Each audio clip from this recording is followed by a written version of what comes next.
Hi, so this is part two of how I use technology to help with students' presentations or audio recordings, well, especially with skill using or assessments for the CLB levels or with my students at the university, helping them with their presentations. And so what I showed in part one was how do I transcribe using Word or other programs in order to take the verbal things that they've said, the audio or the video, and then transcribe it into the information. In this video, I'm going to use the editing feature, and I'm going to use find and replace. And so the first thing I do is when you look through, I see transcript, audio file, etc. So what I'm going to do with find and replace, and this is where I think it's cool. So I go into find and replace. I find what I want to find audio, replace with, and I'm going to leave it just with a little line. And I'm going to click replace all, and it made 9 replacements. Then I'm going to type in transcript, replace with a little line, replace all, and it made 17 replacements. So now when I'm looking through the document, it'll have people's names, but it will not have their sections. So there I might have to make like file still showed up, but okay. Second thing I'm going to do is I'm going to go to the top document, and I want to let me just see. Yeah, that's all good. Okay, so in this case, with this assessment, we were identifying prepositions and imperatives: turn right, turn left, etc. Prepositions being at, on. So what I can, and also sequential adverbs, which also fall under the transition signals category, but like first, next, after that, etc. So I'm going to, right now my highlight color is on yellow, and I'm going to go to find and replace. And this is for me personally, but I use yellow for the transition signals or the sequence adverbs of sequence adverbs. So what you do is you type in find with and replace with, and you're like, well, but Trevor, well, how does that help? Because it's just the same word. But when my cursor is blinking in the replace with, then I go down to format. I go to the bottom where it says highlight, and now replace with that word that's highlighted, and it'll highlight whatever color is on your set up in your text highlight box. So for the next little bit, I'm going to replace all the firsts, 24 replacements.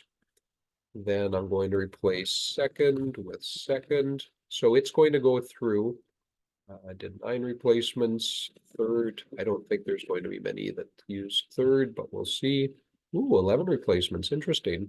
Well, then if third was so popular, then I do need to go into fourth and see 1 replacement. Yeah. So then it's okay. And then I do after that in both boxes, replace all.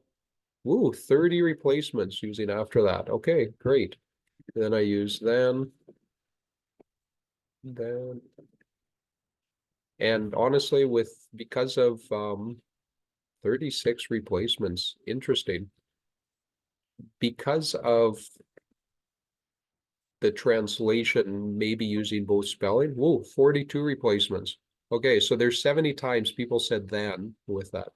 Now, also, I've been trying to get my students to use other words to add an additional idea, like in addition, furthermore, moreover, but also is always the most popular. Wow, they only used it 4 times. Well, let's see if anyone used in addition. Okay, replace all, no, yeah, with that. Okay, next would be another one. So these are words that I've been using in class 22 times. Good. These are words I've been using in class and encouraging students to use. So I usually highlight, as you can see here, maybe 8 or 10, 12 of the most common words. And then as I'm going through and listening to their audio and making comments, giving feedback, I may find some other words that appear several times, like maybe people are using finally. And so that's where I may add a couple more, as I've gone through that. Yeah, so no one used fun.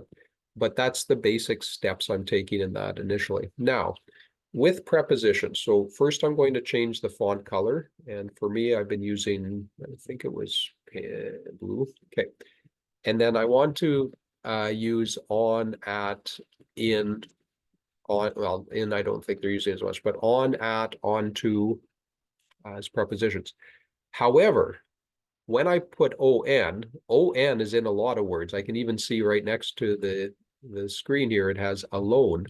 So I want to choose a little section that says find whole words only in the, and then I want to replace it with, yeah, so I find the whole words of on or at or in. So that way it's not highlighting every on that's in this all transcript of all these students, but just the whole words.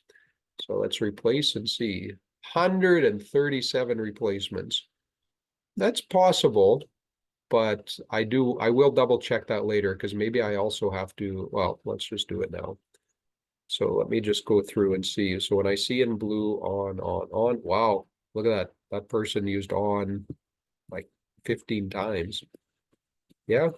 So it's only in the whole words where that's happening. Okay, that's good. With that, so let me just make this a bit bigger. So I go back to find and replace, and then I want to find and replace at. So same criteria, replace all. 15 replacements, so not as popular. On to. None, no one used on to. Interesting, because we did practice that. Let's see if anyone did use in. 54 replacements. Ah, see, that's where you can also then highlight errors because many of those, I think they're going to be using in, they should be using on, but so that's where I'm going to read through some of those examples and I may come back and make a change with that. Okay, I'll see if there's other prepositions, but now the last thing for this I want to highlight is, are there imperatives? So I'm going to,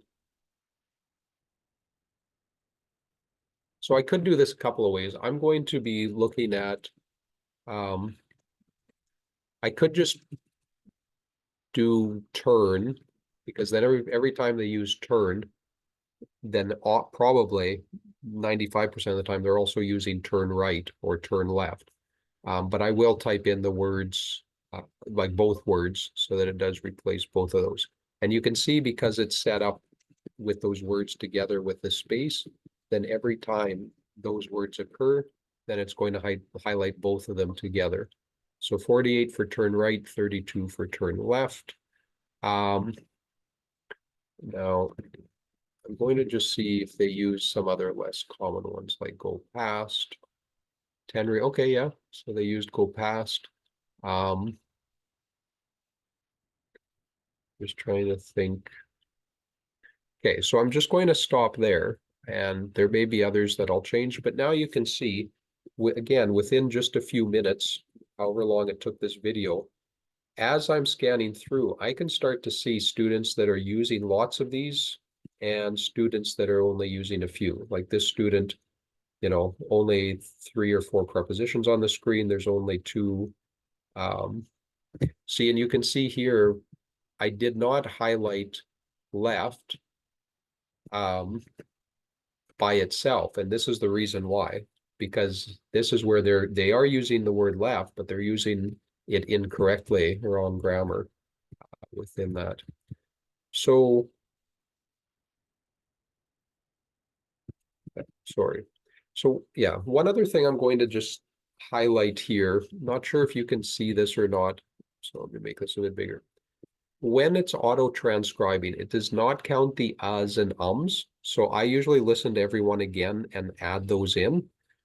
Also, you can see it says bus terminal you go from, and go, and then there's a period, and then there's from that's capitalized, and then they said from twice. So this is where if a person is pausing, the transcription program puts in a period and then starts new.